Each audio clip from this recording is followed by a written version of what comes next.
Welcome to Form 1040A. This is Lesson 2. Our objectives in this lesson are to understand the requirements for using a 1040A as compared to a 1040EZ or even a 1040. We'll go ahead and fill out a sample 1040A so you can see some of the differences. When can I use a 1040A? Well, a 1040A has very similar requirements to the 1040EZ. The biggest difference is if you have a dependent child. With a child, you can use 1040A, but you cannot use 1040EZ. You can also claim some additional tax credits by using the 1040A, which we'll look at today. We're going to try a practice problem. We have a couple, Joe and Katrina Smith. They're married. They have one child, Jenna. Joe works as a tech at a hospital and Jenna works as a cashier at a local grocery store. They rent a townhome and they received $16 from an account. That would be interest. However, they didn't receive a 1099 INT, which is typical if you only receive a small amount of interest. We just need to make sure we keep track of that.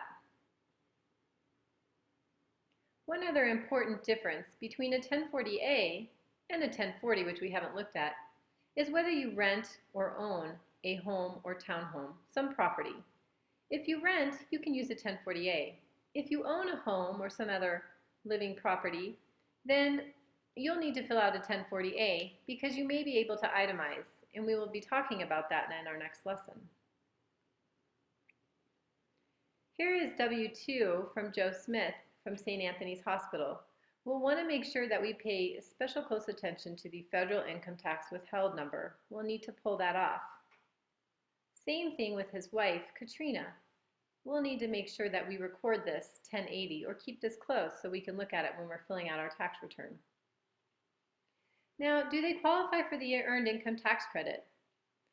Well, if we are married filing joint with one qualifying child, we need to have our adjusted gross income be less than $43,210. If we look back at their two W-2s, 13,526,6 is definitely less than that threshold. We're going to have to fill out a worksheet to make sure, but in first glance, it looks like they probably will qualify for the earned income tax credit. One thing you can do if you don't want to figure out the credit by yourself, and you'll see that it's a little bit time consuming, is you can enter the letters EIC to the left of the entry space on your 1040 at the earned income credit line, which is 38A. Keep in mind that your maximum credit could be as much as $3,250 with one qualifying child. So it would definitely be worth your while to keep this in mind when you get to this line, or else calculate it yourself. If we want to find Form 1040A, remember that we can go to the IRS website, and that would just be www.irs.gov. We will be going directly to Form 1040A, but there's some other things that we'll need to find too. We'll want to make sure that we have the instruction book open for 1040A so that we can get the worksheets for the earned income tax credit. We also need the schedule for the earned income credit. Let's go ahead and go to the 1040A and start filling out our form. When we're filling out our form, remember always to fill out your personal information. So we would want to make sure that we filled out our name and our spouse's name, as well as our social security numbers in this top portion. If we don't want to elect to donate $3 to the presidential election campaign, just don't check these boxes. Okay, now when we continue on, we would check married filing joint, because that's what this couple is. Compare that to head of household. You have to be single with one or more dependents, or a qualifying widower. That means that your spouse would have passed away sometime during the year. Then, very important, this is new, you have a separate category here for exemptions. It's not included in with your standard deduction on the 1040A. You would want to make sure to click the box for yourself and your spouse. You can claim an exemption for each of those, and then the total goes over here. Now, if we look down, we have a section for our dependents, for our children. Well, we have one child, Jenna Smith. You must put in the social security number or the IRS won't recognize this as your dependent. Then, if your dependent is under the age of 17, check this box. You may get an additional tax credit because your child is under age 17. And then you'll fill out a 1 here for the number of children who lived with you. Down here at the bottom, we now have total number of exemptions claimed, which you can see is 3. Okay, moving on to our income section of the form. Right here, this is where we'll put in all of our income. This couple only had wages and interest. We went to the W-2 and we totaled both their wages to get $37,182. And then don't forget about the $16 of interest they had. We can sum that down here at the bottom to get our total income. But remember that line 7 is our earned income and line 8A is our unearned income. All right, when we get finished with that, we can now find our adjusted gross income down here. This is a very important number because you'll have to pull that out when you're working on your worksheets for earned income tax credit or even for your child credits. So you'll need to know this number, $37,198. That's your adjusted gross income. Notice we have no adjustments here. We don't have educator expenses. We did not contribute to an IRA. We were not in school, so we wouldn't have any student loan interest or tuition and fees. So our adjustments are 0 for now. This brings us to page 2. On page 2, we're just carrying forward this adjusted gross income number. And now we're going to look at our tax credits and payments. Okay, 23 doesn't apply to us because we weren't over 65 and we are not blind. So next we get to the standard deduction. Over here on the left is a box to tell us what our standard deduction is. This is compared to itemized deductions, which if you are owning your home, you may qualify for, and then you would use the 1040. But on the 1040A, we must use the standard deduction. Notice over here it says married, filing joint, or qualifying widower is $12,200. That's where I got that number. Okay, then just following the directions of the form, we subtract this from our adjusted gross income number to get this $24,998. Now we have another box here that says exemptions, right in here. And it says multiply 3,900 by the number on line 6D. Okay, let's go back to 6D. Well, 6D was the total number of exemptions we claimed, 1 for each of us and 1 for our child. So if we multiply 3 by 3,900, we have some additional monies that can come off of our total income. Now, again, following the directions, we would subtract line 26 from 25 to get our taxable income. Right here, our taxable income is a very important number because that's what we use to calculate our tax. Notice that our taxable income is quite a bit smaller than our adjusted gross income. So while we earned almost $40,000, we're only going to be taxed on $13,298 due to our exemptions and our standard deduction. So not too bad. Okay, now let's move on to tax. So to find our tax, we once again would go back to our instruction page and we would look in the tax tables to calculate the tax. Just make sure you're looking under married filing joint and you have the right income numbers. In the 2013 tax tables, I came up with a tax of $13,208. Moving along now, we have some credits down here. So we need to determine if we qualify for any of these credits. Notice that I put that we have a child tax credit of $1,000. We don't have any child or dependent daycare type expenses or for the elderly or disabled or any education credits. Remember, that's your HOPE or Lifetime Learning or American Opportunity Fund credits. If you contributed to a retirement account, you might get a credit there. But because we have a dependent, we potentially can get the child tax credit. So how did I get $1,000? Well, notice it says attach Schedule 8812 if required. So let's start there. Schedule 8812 can also be found on the IRS website. And mostly it's just an informational schedule up here. It says for the first dependent identified with an ITIN, which is just their taxpayer identification number or Social Security, number, and listed as a qualifying child for the child tax credit, which remember we checked that box. Did this child meet the substantial presence test? Meaning, did the child live with you for more than half the year? And we would say yes. For each child we have, we would want to check one of these. All right, going on to part 2. If you're a 1040A filer, enter the amount from line 6 of your child tax credit worksheet. Well, the IRS does this quite frequently. They direct you to a form, but then in order to fill out the form, you have to go look at the worksheet. The worksheets can always be found in the instruction booklet for whatever form you're using to fill out your taxes. So, if we go to the table of contents and look under credits and go to that page, you will find this child tax credit worksheet. They also tell you in here, see the instructions for Form 1040A, line 33. Let's look at that worksheet. Here's the worksheet from the instruction booklet. It asks for the number of qualifying children, which we have 1. Multiply that by 1,000 and enter the result. That's typically going to be the credit that you get. But then there's some tests. So they want to know, again, 1040 line 22, that's your adjusted gross income, which we said was $37,198. And then they put in a maximum amount in here of $110,000 because this couple is married filing joint. Meaning, if their adjusted gross income was more than this amount, they would no longer qualify for the credit. They make too much money. But in this case, it's no. So we leave this blank and this line blank.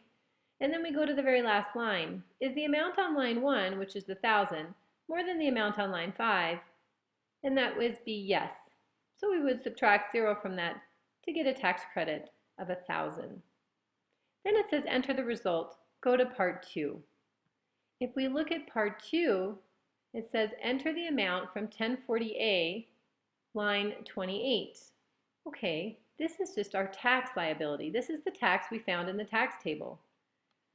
These are some adjustments and credits which we didn't have on our tax return, but again, we could check these lines out on 1048 to verify that we don't have anything on those lines. Then it asks us if these amounts are the same. They are not. So we would just carry this tax number down. Then it asks us if the amount on line 6, is that more than the amount on line 9? It's not, because the amount on line 6, remember, was 1,000. So then it says, this is your child tax credit. This is the 1,000. And that's why we put this 1,000 here. When we add up all of our credits, we just have the 1,000. Now we can subtract this from our tax. Remember that credit, subtract directly from your tax, and we end up with $328 is now currently all that our tax liability is. Okay, on line 36, we pulled together our federal income tax withheld from all of our W-2s. And when we add up both of their federal income tax withheld, we get $3,684.72. Now, that 72 cents, we can leave that off and we can round. And the IRS is better when you round. Oftentimes, the cents amounts are considered immaterial and they round that for you when they're doing your estimates or calculating your taxes. All right, finally now we are on to earned income credit. Well, it says if you have a qualifying child, attach Schedule EIC. So once again, they're directing us to a schedule. So let's look at the schedule. Here is Schedule EIC that we can get from the irs.gov website. Notice once again that this is mostly an informational schedule.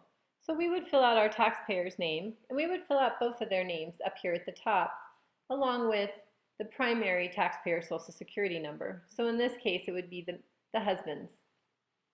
Then we would need to fill out our child's name, Social Security number, their year of birth, whether they were under age 24, permanently disabled, the relationship to you, and however many months they lived with you. Okay, this purpose of this schedule, again, is just informational in order to verify that you qualify for earned income credit. If you want to know what your credit is, there are two things that you can do. The first thing that you can do, and the easiest, is right here in this space, you can type in, right in here, EIC. So if you type in that space EIC, the IRS will know that they need to calculate the credit for you.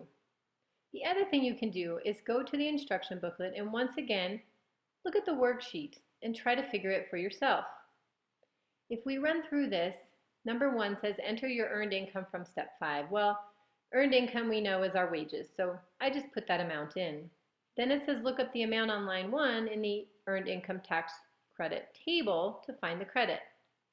Well, I snapshotted a small section of the table here, and you can see that their earned income was in this range. We are married filing joint with 1 child, so our credit then is calculated at $964. If we go back to the worksheet, $964 is then what I put in this box here too. And then on number 3, it now asks for the amount on Form 1040A line 22. This is the adjusted gross income, and it's a little bit more because we have unearned income in here of interest. Now it says, are the amounts on line 3 and 1 the same? They are not. So it says, if you have 1 or more qualifying children, is the amount on line 3 less than $17,550 or $22,900 if married filing joint? It is not less, so we would need to look up that amount in the earned income credit table to find the credit. Well, because it's a range and this isn't very much, there's not a great deal of difference here, the credit is the same. So it says look at the amounts on lines 5 and 2, then enter the smaller amount on line 6. So basically you're going to get the smaller of your earned income or the credit calculated on your adjusted gross income. And in our case, it's still $964. Now it says enter this amount on Form 1040A, line 38A. And that's where the $964 came into play. So again, I could make my life easier and just type in right in here EIC, and the IRS will calculate it for me. Now if we come down here, line 39 says additional child tax credit. Again, attached Schedule 8812. Let's look back at that schedule. Remember on this schedule, we had another section down here, and it said we enter the amount from line 6 of our child tax credit worksheet, which we had 1,000. And then it says enter the amount from Form 1040 line 51, which was 1,000, which is what we took. Then it says subtract line 2 from line 1. If zeros stop, you cannot take the credit for the additional child tax credit. Okay, so again, this is the third part of this worksheet. And in order to do this, you have had to have filled out the worksheet for the actual child tax credit, which remember we did.